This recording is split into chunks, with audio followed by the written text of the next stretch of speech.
আজ ভগবান শ্রীরামকৃষ্ণদেবের অন্তরঙ্গ লীলা পার্ষদ পরম পূজ্যপাদ শ্রীমৎ স্বামী রামকৃষ্ণানন্দজি মহারাজের পুণ্য জন্মতিথি।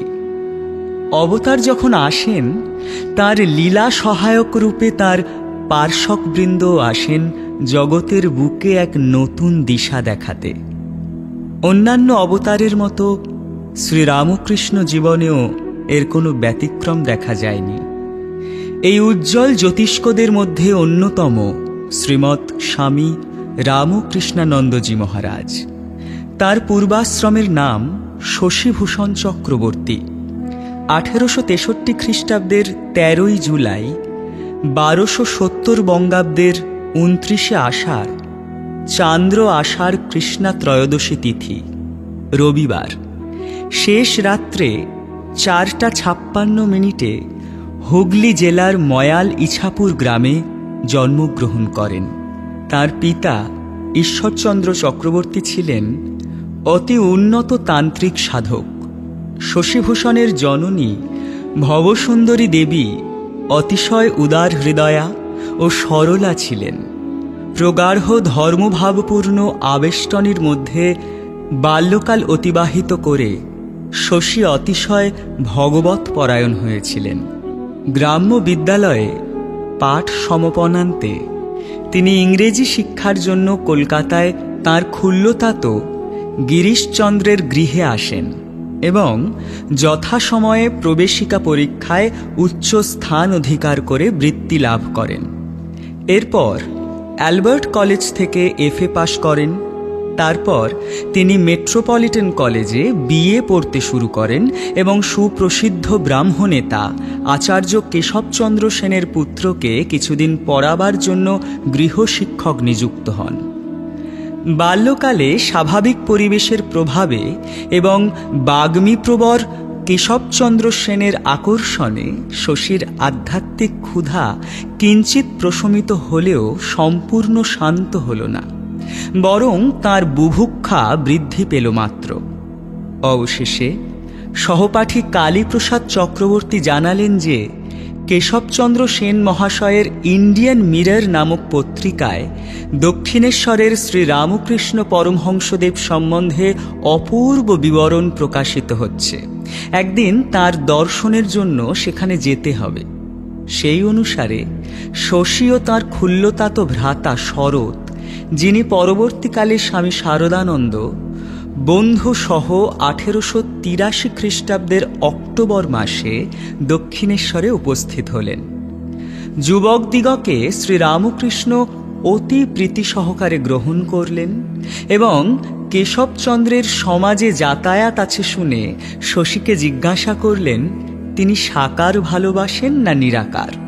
শশী উত্তর দিলেন, ঈশ্বর আছেন কিনা তাই জানি না, তার আবার সাকার না নিরাকার। সরল ও নির্ভীক উত্তরে সন্তুষ্ট হয়ে ঠাকুর বলতে লাগলেন, বাপ মা আজকাল ছেলেদের অল্প বয়সে বিয়ে দিয়ে দেয়। যেই তারা স্কুল কলেজ থেকে বেরোয় অমনি অনেক ছেলে মেয়ের বাপ হয়ে পড়ে। তখন পরিবারের ভরণ পোষণের জন্য চাকরির সন্ধানে ছুটোছুটি করে বেড়ায়। অমনি উপস্থিত শ্রোতাদের মধ্যে থেকে একজন বলে উঠলেন, তাহলে কি মশায় বিয়ে করা অন্যায়? এটা কি ঈশ্বরের ইচ্ছাবিরুদ্ধ কাজ? উক্ত স্থানে একখানি বাইবেল সংরক্ষিত ছিল এবং তার এক অংশে চিহ্ন দেওয়া ছিল।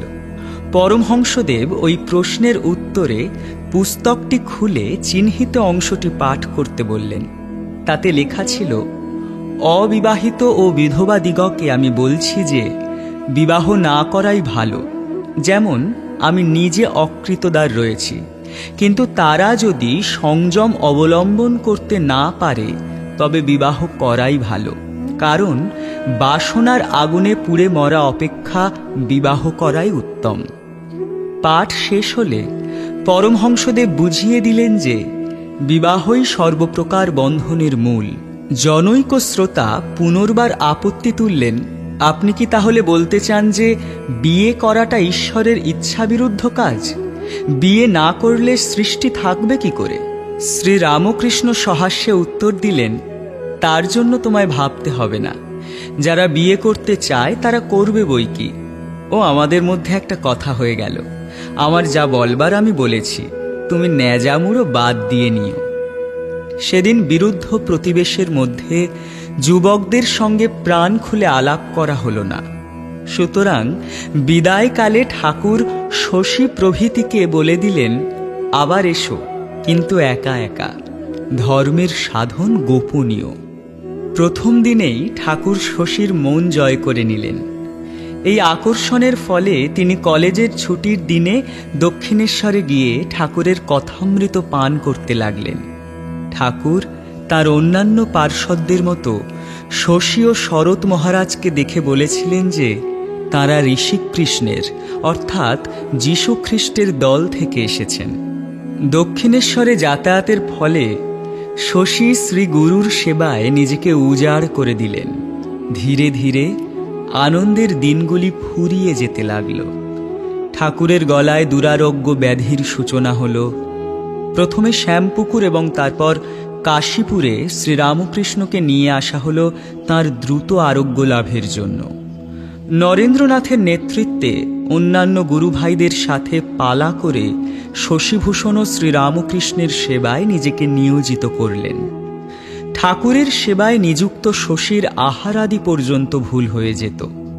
এরপর 1886 খ্রিস্টাব্দের 16 আগস্ট শ্রীরামকৃষ্ণ মহাসমাধি লাভ করলেন। আনন্দের হাট ভেঙে গেল। যেমন করে শ্যামপুকুরে ও কাশীপুরে শশীভূষণ ঠাকুরের স্থূল শরীরের সেবা করতেন, ঠাকুরের শরীর যাওয়ার পর ঠিক তেমনভাবেই তাঁর পুতাস্থি একটি কলসের মধ্যে রেখে তিনি মাথায় করে কাশীপুরে নিয়ে এলেন এবং ঠাকুরের বিছানার সামনে রেখে বিছানাতে তাঁর ছবি রেখে যেমন সেবা করতেন তেমনই সেই সেবা করে যেতে লাগলেন। শুরু হলো এক নতুন অধ্যায়। প্রবীণ ভক্তবৃন্দ, বিশেষ করে রামচন্দ্র প্রমুখ ঠিক করলেন এই অস্থি কলস রামচন্দ্রের প্রতিষ্ঠিত কাঁকুরগাছি যোগোদ্যানে নিয়ে যাবেন। এদিকে ত্যাগী যুবক ভক্তদের মধ্যে বিশেষ করে শশীভূষণ ও নিরঞ্জন আপত্তি তুললেন, কারণ ঠাকুর গঙ্গা প্রিয় ছিলেন। তাই তাঁরা চেয়েছিলেন যে গঙ্গার নিকট একটি স্থান হবে যেখানে ঠাকুরকে নিয়ে তাঁরা সাধন ভজন করে কাটাবেন। যাই হোক, নরেন্দ্রনাথের মধ্যস্থতায় তারা অপর একটি পাত্রে অর্ধেকেরও বেশি অস্থিভস্য এবং ঠাকুরের আরও কিছু জিনিসপত্র গোপনে বাগবাজারে বলরাম বসুর বাড়িতে পাঠিয়ে দেন। আর মূল যে কলস ছিল সেটি ঠাকুরের ত্যাগী ও গৃহী ভক্ত সহযোগে সেই বৎসর জন্মাষ্টমীর দিন কাঁকুরগাছি যোগোদ্যানে সমাধিস্থ করা হয়। শশী মহারাজ ও নিরঞ্জন মহারাজের দ্বারা যে পুতাস্থি সংরক্ষিত করা হয় সেটি আজ আত্মারামের কৌটা নামেও পরিচিত। সেটি পরবর্তীকালে বরানগর, আলমবাজার মঠ, বেলুড়ে নীলাম্বর বাবুর বাগানবাড়ি হয়ে বর্তমানে বেলুড় মঠের শ্রীরামকৃষ্ণ মন্দিরে পূজিত হয়ে আসছে। এরপর 1886 খ্রিস্টাব্দের অক্টোবরের দিকে নরেন্দ্রনাথের নেতৃত্বে বরানগর মঠের শুভ সূচনা হয়। 1887 সালের জানুয়ারি মাসে শ্রীরামকৃষ্ণের চিত্র ও আত্মারামের কৌটার সামনে নরেন্দ্রনাথ, রাখালচন্দ্র, শশীভূষণ ও গুরুভ্রাতাবৃন্দ একত্রিত হয়ে সন্ন্যাস গ্রহণ করলেন। শশীভূষণের শ্রীরামকৃষ্ণের প্রতি জ্বলন্ত ভক্তি দেখে নরেন্দ্রনাথ শশীভূষণকে রামকৃষ্ণানন্দ নামটি দিলেন। বরানগর মঠে একদিকে যেমন শ্রীরামকৃষ্ণের সেবা পূজা, অন্যদিকে মঠের তত্ত্বাবধান করা ছিল এই শশী মহারাজের প্রধান ভূমিকা। তখন মঠে ভীষণ দারিদ্রতা, খাবার নেই, পরিধানের বস্ত্র নেই। তদানীন্তন বরানগরের প্রতিবেশীরাও সে সময় তাদের ভালো চোখে দেখতেন না। শশী মহারাজ কঠোর পরিশ্রম করে প্রতিবেশীদের অপমান অপবাদ সহ্য করেও গুরুভাইদের জন্য খাবার জোগাড় করতেন। কোনোদিন কোনো রকমে তেলাকুচো পাতা পেয়ে সেদ্ধ করে তা ঠাকুরকে ভোগ দিয়ে প্রসাদ করে গুরুভাইদের মুখে তুলে দিতেন। কারণ সে সময় যারা মঠে ছিলেন কঠোর তপস্যায় তাদের খাওয়া দাওয়ার কথাও ভুলে যেতেন। এইভাবে পরবর্তীতে 1892 সালে মঠ আলমবাজারে আসার পরে এবং বিশেষত স্বামীজির পাশ্চাত্য বিজয়ী হয়ে ভারতে প্রত্যাবর্তন তথা শশী মহারাজের মাদ্রাজ যাবার আগে পর্যন্ত এইভাবেই তিনি কঠোর পরিশ্রম করে একদিকে শ্রীরামকৃষ্ণের সেবা, অন্যদিকে গুরুভাইদের সেবা করে গেছেন, যা বর্ণনাতীত। স্বয়ং স্বামীজি খুব প্রশংসা করে বলেছিলেন, শশী ছিল মঠের প্রধান খুঁটি, সে না থাকলে আমাদের মঠবাস অসম্ভব হতো। সন্ন্যাসীরা ধ্যান ভজনে প্রায় ডুবে থাকত এবং শশী তাদের আহার প্রস্তুত করে অপেক্ষা করত, এমনকি মাঝে মাঝে তাদের ধ্যান থেকে টেনে এনে খাওয়াতো। আবার তিনি বলেছিলেন আরেকবার, শশী কেমন স্থান জাগিয়ে বসে থাকে, তার দৃঢ় নিষ্ঠা একটা মহাভিত্তি স্বরূপ।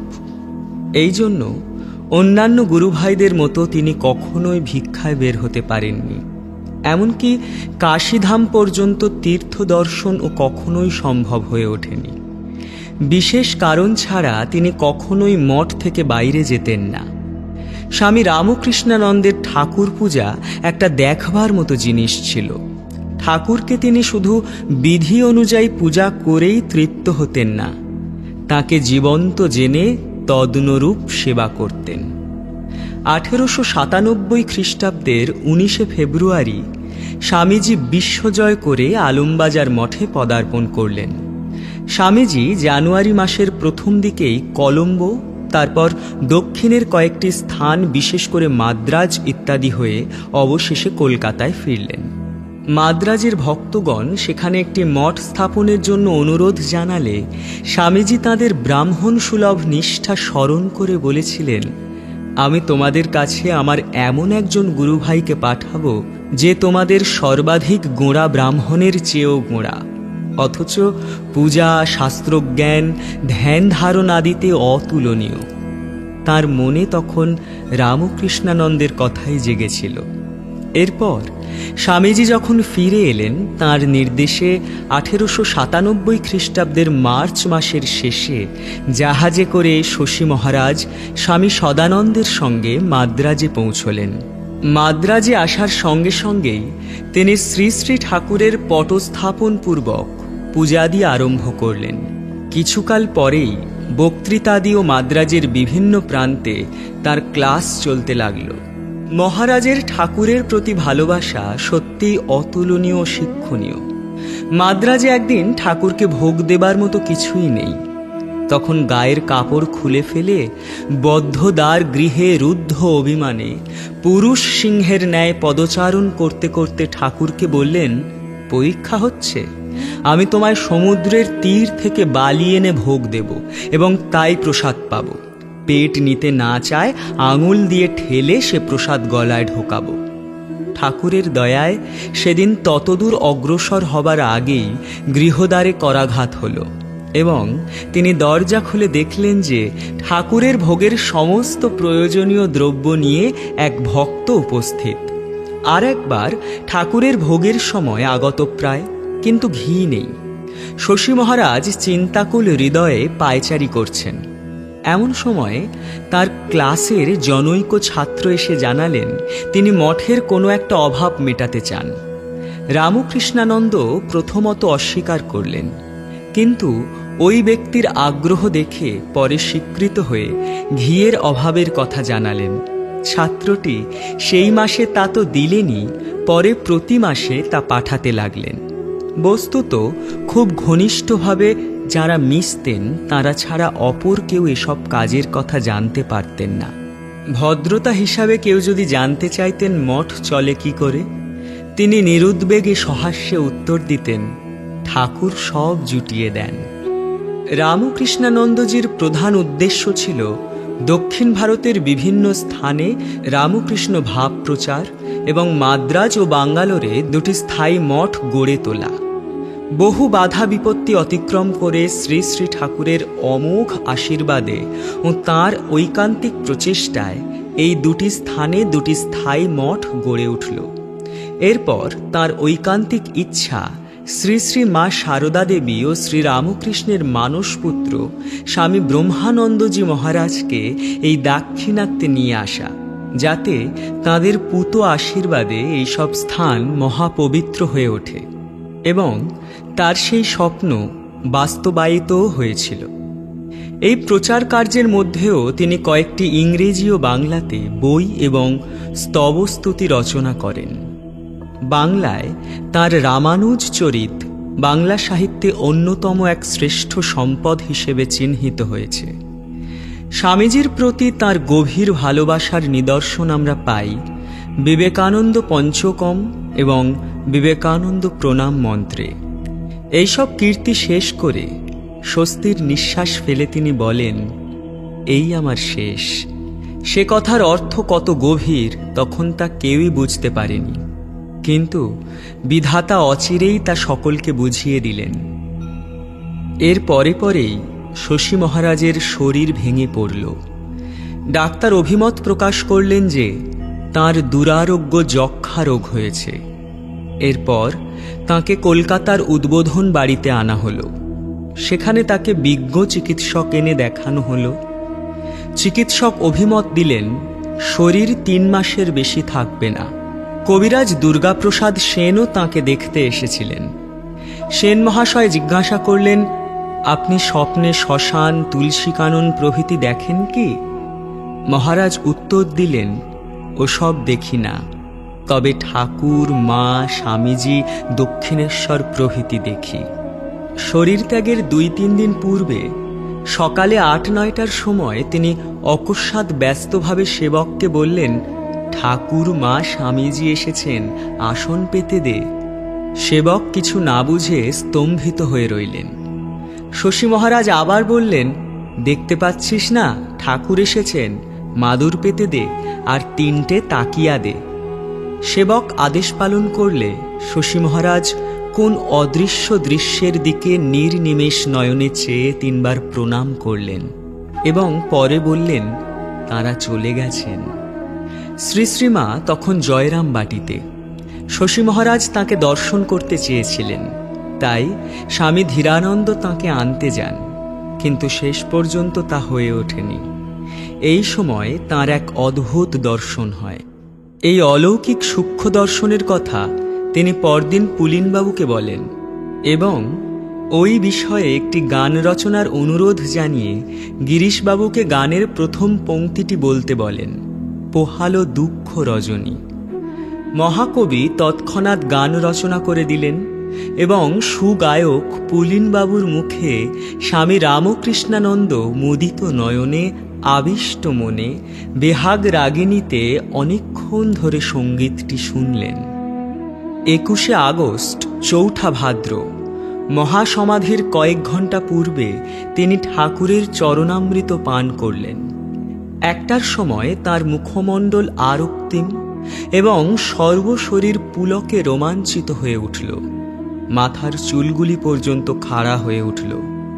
1টা 10 মিনিটে তিনি নশ্বর দেহ ত্যাগ করলেন। রেখে গেলেন তাঁর দিব্য জীবন, যা ভাবিকালের সাধকদের উদ্বুদ্ধ করবে এবং যতদিন এই রামকৃষ্ণ ভাবগঙ্গা বয়ে চলবে, ততদিন শশী মহারাজের নামটি চির অক্ষয় হয়ে থাকবে।